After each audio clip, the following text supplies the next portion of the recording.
Une poignée de main, synonyme de paix. Après plusieurs heures de discussion sous l'égide de la Malaisie, les premiers ministres du Cambodge et de la Thaïlande ont trouvé un accord pour cesser les combats à leurs frontières. Je suis convaincu que le résultat obtenu aujourd'hui offrira de nombreuses opportunités à des centaines de milliers de personnes des deux côtés pour un retour à la normale, un arrêt des combats entre nos deux pays, mais aussi pour commencer à rétablir la confiance et la coopération entre le Cambodge et la Thaïlande.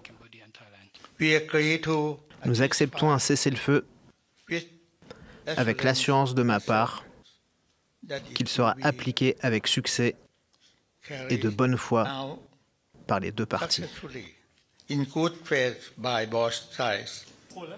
Des discussions suivies de près par la Chine, mais aussi par les États-Unis de Donald Trump. Le président américain a exhorté les deux pays à conclure rapidement un accord, sous peine de geler les discussions sur les droits de douane qui doivent frapper leurs économies à partir du 1er août. L'accord, qui entre en vigueur à partir de minuit dans la nuit de lundi, met un terme à 5 jours d'affrontements entre les deux pays. Des combats qui ont fait des dizaines de morts et poussé presque 300 000 personnes à fuir leur domicile. Dans ce camp de déplacés, les sourires sont sur toutes les lèvres. Ces réfugiés pourront bientôt rentrer chez eux.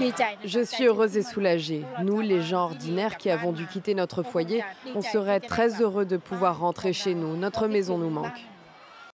À l'origine de ces violences, la mort d'un soldat khmer fin mai lors d'un échange de tirs dans une zone frontalière contestée entre les deux pays depuis des décennies. La Thaïlande et le Cambodge se sont alors accusés mutuellement d'avoir débuté les hostilités avant d'engager une surenchère de mesures affectant le commerce et le déplacement des habitants.